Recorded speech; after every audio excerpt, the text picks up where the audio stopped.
Dios les bendiga. Cada día de la semana recogeremos una porción del maná celestial a través del estudio de la lección de escuela sabática de los pioneros adventistas y la Biblia.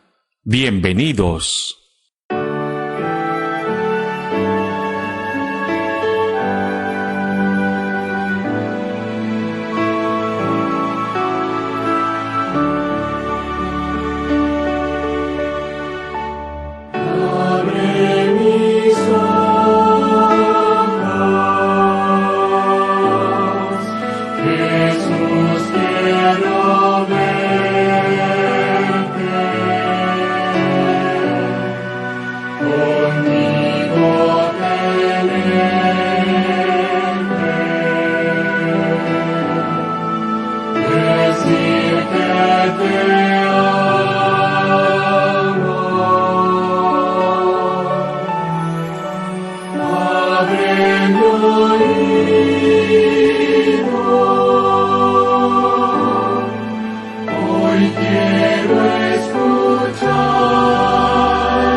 Tal hermanos y hermanas, amigos y amigas, invitados al programa quizás por primera vez del Maná Diario. Aquí estudiamos la escuela sabática de los pioneros adventistas, las cuales ellos estudiaron allá por los años 1909 y que nosotros reeditamos y reavivamos el estudio por estos años 2019. Trimestre octubre a fines de diciembre. Y hoy nos encontramos con Jesús en el monte. Ya él compartió las bienaventuranzas. Él empezó a poner en orden las doctrinas correctas de nuestro Padre Celestial, que iban en veredas opuestas a la de los fariseos y escribas. Y sigue con esa tendencia porque ahora nos va a enseñar a orar diferente a lo que lo hace un religioso puntilloso que solamente espera ser visto por los demás o de alguna manera que el Padre lo vea a él como una persona justa, centrado todo en él mismo. Por eso vamos a ir ya al estudio de este maravilloso aprendizaje. Lección número 6, el Sermón del Monte. Continuamos. Dando limosnas lo vimos en el primer audio, así que ahora vamos a abocarnos a la oración. Y me gustaría poder compartir algo con ustedes. Pasos a Cristo, un libro precioso hecho por Ellen G. de White, capítulo 11, habla del privilegio de orar. Y dice algo muy interesante, muy corto, pero muy preciso y al pie. Orar es el acto de abrir nuestro corazón a Dios como un amigo. No es que Él necesite esto para que Dios sepa lo que somos, sino a fin de capacitarnos para recibirlo. La oración no baja a Dios hacia nosotros, antes bien nos eleva a Él. Es muy lindo esto, ¿no? La oración nos eleva a Él, no lo hace bajar. Por eso Jesús dijo, desde ahora veréis los cielos abiertos, cuando descendió el Espíritu Santo sobre Él, y a los ángeles que suben y bajan. Para que los ángeles suban con nuestras oraciones y traigan las bendiciones, como dice un cantito de niños, pero muy apropiado, primero tiene que estar el Espíritu Santo. Debemos recibir el Espíritu de Dios. ¿Para qué? Para que entonces se genere esa escalera de nuevamente poder subir a Dios, ¿no? ¿A través de qué? Del acto de orar. No es que Él lo necesite, nosotros lo necesitamos. Nos pone en una comunión íntima con Dios y nos prepara para recibir sus bendiciones. Por algo Él dijo, a través de Jesucristo, pedid y se os dará. Buscad y hallaréis. Llamad y se os abrirá. Y después dijo, ¿quién si le pide algo, un hijo a su padre, que sea bueno, no se lo va a dar? ¿Cuánto más el Padre nos va a dar el Espíritu Santo si se lo pedimos a Él?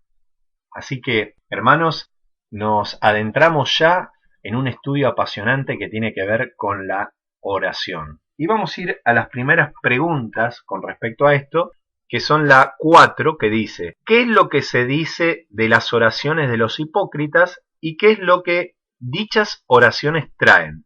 Bueno, vamos a ver entonces Mateo capítulo 6, versículo 5, y luego Lucas 18, 11. Mateo capítulo 6, versículo 5. Dice así: cuando ores no seáis como los hipócritas, porque ellos aman el orar en pie en las sinagogas y en las esquinas de las calles. ¿Para qué? Para ser visto de los hombres. De cierto os digo que ya tienen su recompensa.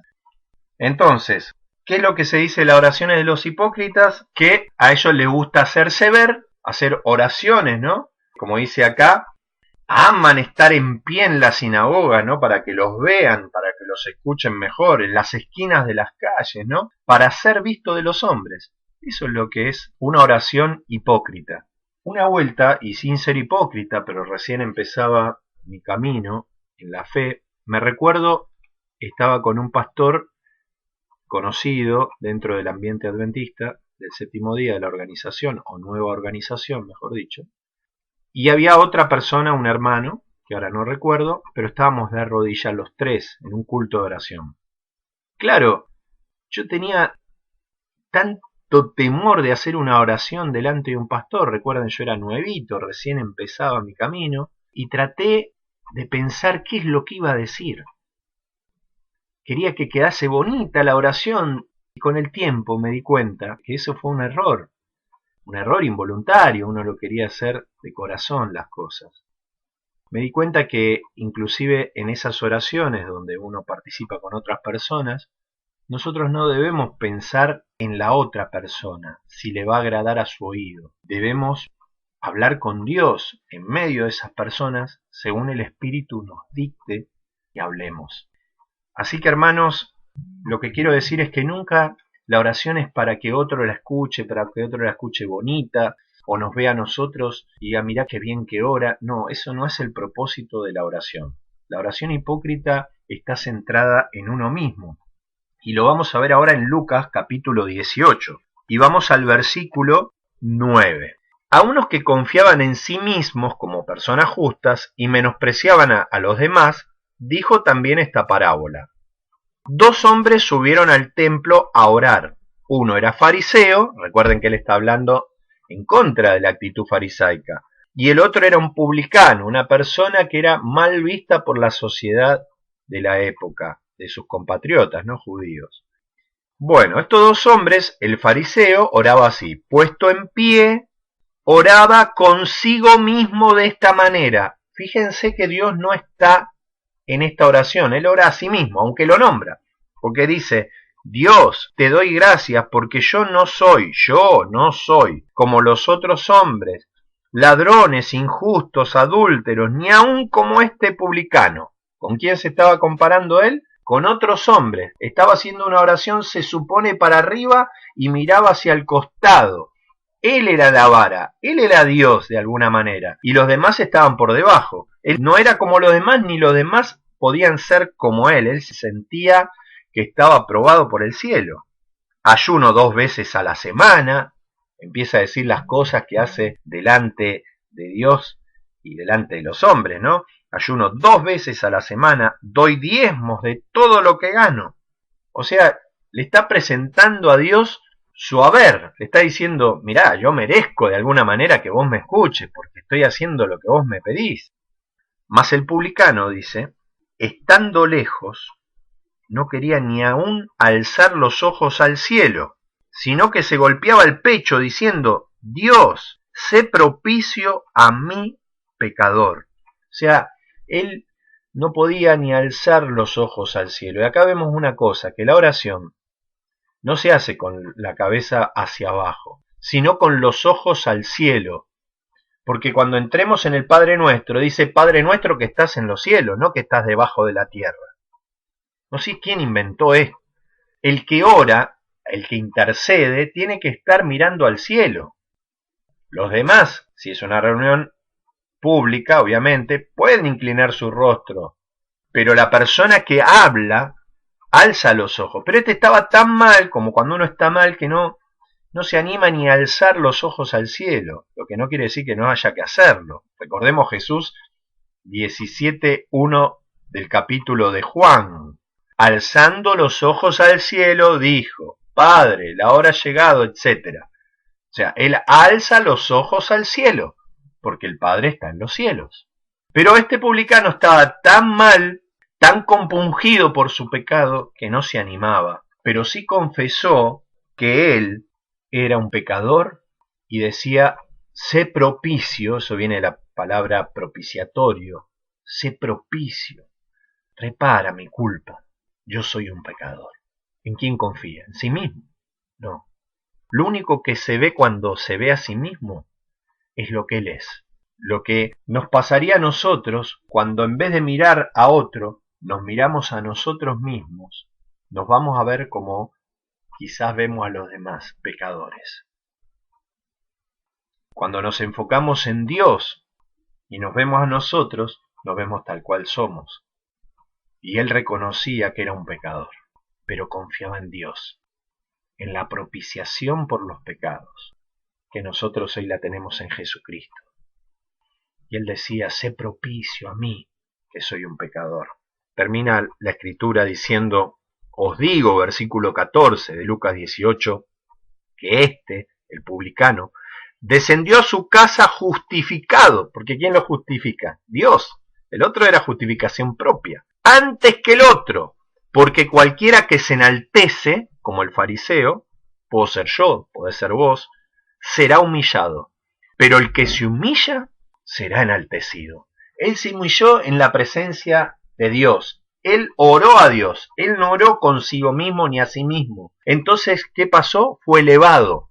Su oración fue escuchada. Los ángeles la llevaron a la presencia de Dios y Dios trajo, por palabras de Jesucristo, una bendición sobre ese publicano. Él se fue justificado. Él se fue perdonado a su casa. Y el otro vino al lugar de culto, oró consigo mismo, aunque le hablaba, se supone, a Dios, y se fue como vino, tan lleno de justicia propia como antes de haber llegado, se supone, a la presencia de Dios. Y eso nos puede pasar a nosotros en nuestra oración.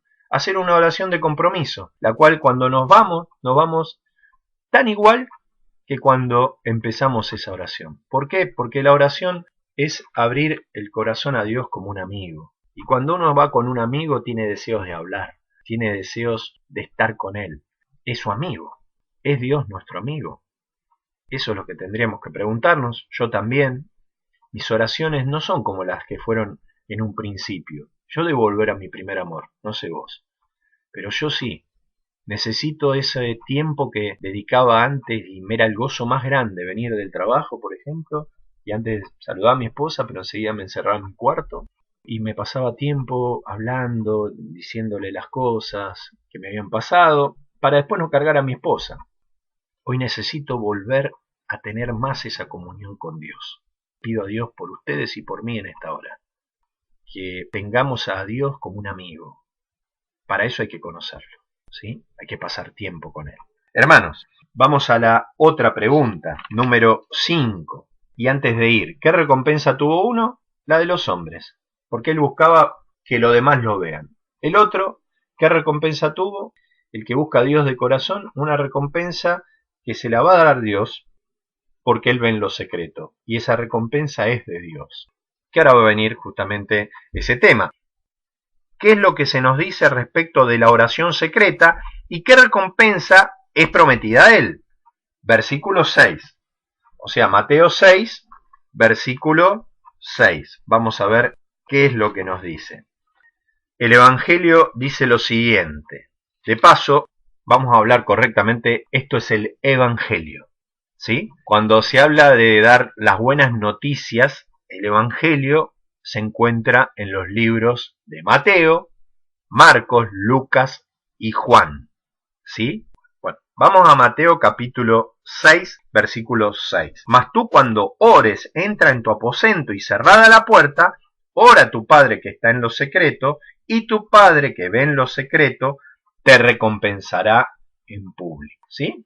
Bueno, Acá tenemos algo muy interesante, ¿no? Que en vez de hacer alarde de nuestra oración en público, que normalmente son largas cuando uno no las hace en forma privada, en este caso Dios nos invita a encerrarnos en nuestros aposentos, ¿sí? Mantener comunión con Dios. Ahí sí uno puede explayarse en la oración. Cuando usted ve que alguno en una oración pública, en una reunión de oración, ora demasiado y viaja por demasiados países y mundos desconocidos, o por todos lados, es porque no tiene oración privada, hermano. Y uno puede corregir a ese hermano y ayudarle, porque las oraciones, después vamos a ver en público, son cortas y al punto. No debemos hacer nuestra oración privada en público. En la oración privada uno se explaya completamente delante de Dios. Y tenemos una nota, que es la 1, que habla al respecto. En el lugar secreto, donde ningún ojo puede ver ni oído oír, sino únicamente Dios, podemos expresar nuestros deseos y anhelos más íntimos al Padre de compasión infinita. Y en la tranquilidad, me gusta esa frase, y el silencio del alma, porque a veces uno puede quedar a solas en silencio, sin hablar delante de Dios. Esa voz que jamás deja de responder al clamor de la necesidad humana, hablará a nuestro corazón. Y es una promesa, hermano. Qué precioso. Discurso maestro de Jesucristo, página 73. Respuesta entonces, ¿qué es lo que se nos dice respecto de la oración secreta? Bueno, que el Padre te va a ver ahí en lo secreto, ¿sí? ¿Y qué recompensa es prometida? Bueno, la recompensa que nos hará Dios, pero Él, y en público. Yo me recuerdo esto con un hecho. Está en el libro de Juan, en otro evangelio, ahí en los primeros capítulos. Vamos para allá. Dice lo siguiente. Es muy bello esto que vamos a leer. A mí por lo menos me gusta sobremanera. Dice así el Señor Jesucristo acerca de una persona que se arrimó a Él y que estaba un poco desconfiado. Vamos a leer primero el relato desde su inicio. Dice así, Juan capítulo 1, versículo 43. Al siguiente día quiso Jesús ir a Galilea y halló a Felipe y le dijo, sígueme. Y Felipe era de Betsaida, la ciudad de Andrés y de Pedro. Felipe halló a Natanael, que algunos dicen que es Bartolomé en los otros evangelios. ¿Por qué? Porque nunca aparece más con este nombre. Y le dijo Felipe a Natanael, hemos hallado a aquel de quien escribió Moisés en la ley, así como los profetas. ¿Se acuerdan de a la ley y al testimonio que hemos escuchado en otros audios? Y Natanael le dijo, ¿de Nazaret puede salir algo de bueno? Es como si yo vivo en una ciudad que no tiene mucha fama de ser muy honesta, segura, pacífica, todo lo contrario, violenta, donde están quizás personas que venden droga o se consume mucho o hay mucho libertinaje. Eso era Nazaret. ¿De ahí puede salir algo bueno? Y sí, hermano, porque mire lo que dice. Mire la respuesta preciosa de Felipe. Ven y ve. Son 3 palabras netamente misioneras. Lo hablé con algunos hermanos este sábado pasado. Cuando vos tenés a alguien que empieza a dudar, ¿será que está en la verdad, que esto, que el otro? Mirá, yo no sé, hay que tener cuidado de acercarse. Cuando alguien te empieza con estos cuestionamientos, invítalo directamente a una reunión. Hoy diríamos, mira, ¿por qué no venís y mirás por vos mismo? Porque el diablo justamente no quiere que se acerque a la reunión. Invítalo o invítala. Ven y ve. Esa es la respuesta misionera. Entonces, cuando Jesús vio a Natanael que se le acercaba, dijo de él, he aquí un verdadero israelita, en quien no hay engaño. Y lo estaban escuchando los demás. Le dijo Natanael, ¿de dónde me conoces? Respondió Jesús y le dijo, antes que Felipe te llamara, cuando estabas debajo de la higuera, te vi. Ahora, hermano, mire, vamos a comparar con lo que estamos estudiando. Evidentemente, Natanael, debajo de una higuera, que representa al pueblo de Israel, la higuera representa a Israel, es un árbol no alto, el pino y los árboles altos representan el orgullo, y esto representa la humildad, y él oraba debajo de una higuera. Jesús en el huerto de los olivos, tampoco es un árbol grande el de olivo, pero ahí Jesús oraba. Y evidentemente Natanael oraba por el Mesías. Cuando él terminó de orar, se le apareció Felipe. Felipe era parte de la iglesia, eso se llama que el Espíritu te confirma a través de la iglesia. Primero te habla a vos, porque vos estás hablando, y evidentemente esa oración en secreto de Natanael, primero fue confirmada por la iglesia que lo vino a buscar, en este caso un participante que era Felipe. Y después Jesús, cuando él se acerca, lo recompensa en público. ¿Por qué? Porque él le dice, he aquí un verdadero israelita. Yo te vi antes que Felipe te llamara, debajo de la higuera, te vi orando, en secreto. Y el Padre, recordemos que Jesús es una representación en la tierra del Padre mismo, que ve en lo secreto, le está recompensando, hermanos, en público. Y eso así pasará con cada quien que ore en secreto. Hermanos, la historia es muy bonita, vamos a leerla, termina de la siguiente manera. Respondió Natanael y le dijo, Rabí, tú eres el Hijo de Dios, tú eres el Rey de Israel. Respondiendo Jesús le dijo, porque te dije, te vi debajo de la higuera, ¿crees? Cosas mayores que esta verás. Y le dijo, de cierto os digo, de aquí en adelante veréis el cielo abierto y a los ángeles de Dios, escuchen, que suben y descienden sobre el Hijo del Hombre.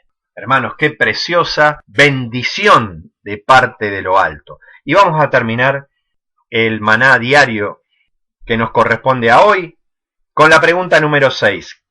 ¿Qué deberíamos evitar cuando oramos? Versículos 7 y 8. ¿Qué es lo que dice? Y orando no uséis vanas repeticiones como los gentiles. Los gentiles son las gentes que no son parte de Israel, los demás pueblos, que no conocen a Dios, que están lejos de Israel, lejos del culto, lejos de Dios. Bueno, eso dice el apóstol Pablo, ¿no? En una de sus cartas.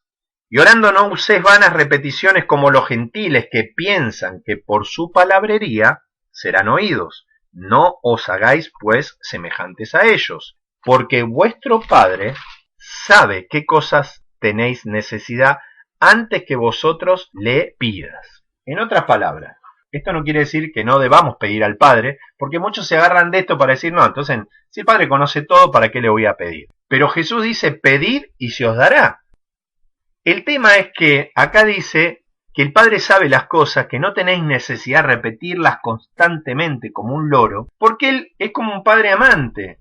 Si su hijo, a usted, si tiene hijo, le pide algo, y es algo bueno, positivo, no hace falta que se lo pida muchas veces.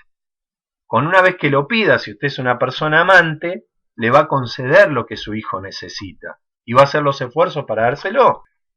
Entonces, nuestro Padre Celestial, que es más amoroso todavía e infinito en compasión y misericordia, si nosotros le abrimos el corazón como un amigo, con reverencia, claro, porque Él es el Dios del universo, pero con esa confianza de ascender al trono de la gracia perdonadora de Dios y ayudadora, Él nos va a responder.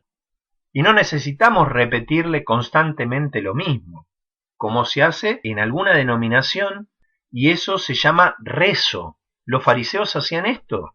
Cayeron en estas cuestiones doctrinales que tienen que ver con la tradición, así como una de las iglesias o denominaciones más importantes dentro del cristianismo, donde se repite constantemente rezos y una y dos y tres, como si eso salvara a la persona, cuando Cristo es el Salvador. Y nosotros debemos ir al Padre sin vanas repeticiones, creyendo que Él nos ama, porque si alguien le pide constantemente algo y repite y repite y repite, está pensando esa persona que porque cuanto más repite, más te escucha. Y en realidad, si nosotros vamos con un corazón humilde, creyendo que Dios es un oidor amante como Padre Celestial, Él nos va a responder. Y de esa manera confiamos en su amor. De la otra manera, desconfiamos de su misericordia y perdón, de su buena voluntad para con nosotros. Debemos acercarnos nuevamente, lo digo, al Padre como un amigo. Y hay una nota, que es la nota 2, que dice lo siguiente, está al final del estudio de la lección. Estudia cuidadosamente la instrucción de nuestro Salvador y las oraciones registradas en la Escritura. Este versículo no prohíbe la oración pública, porque nuestro Señor oró en público, como lo hicieron sus siervos. Oraciones públicas en todas las ocasiones deben ser cortas. Dejen que las oraciones secretas sean las largas. Ve hacia Dios en humildad, con un sentimiento de total incapacidad y de un conocimiento de su santidad y misericordia.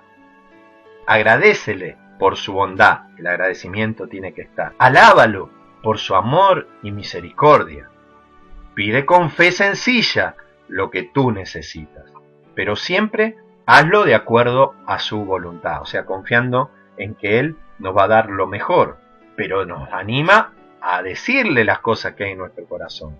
No repita frecuentemente los nombres o títulos de la deidad, hay que ser reverente, ni hables a Dios como le hablarías a tu vecino.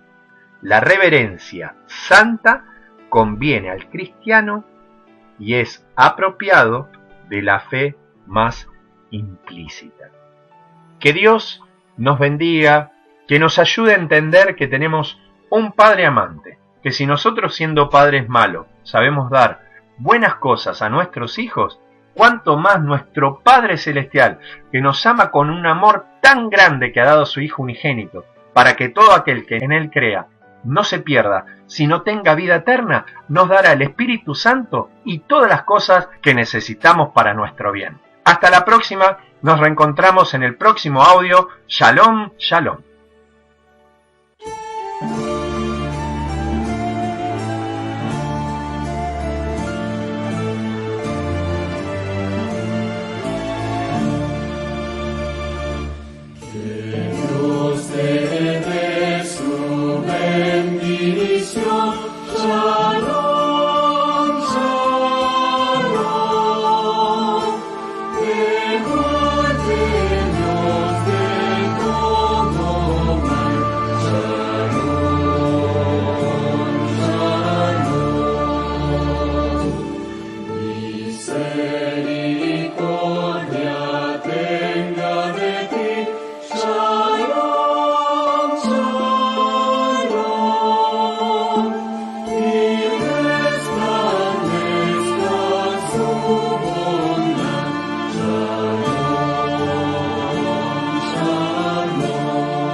Recuerda, el pan que descendía del cielo cada día solamente daba fuerzas para enfrentar con éxito ese día. Por eso, permitiéndolo Dios, nos reencontraremos mañana para recibir una porción más del maná diario.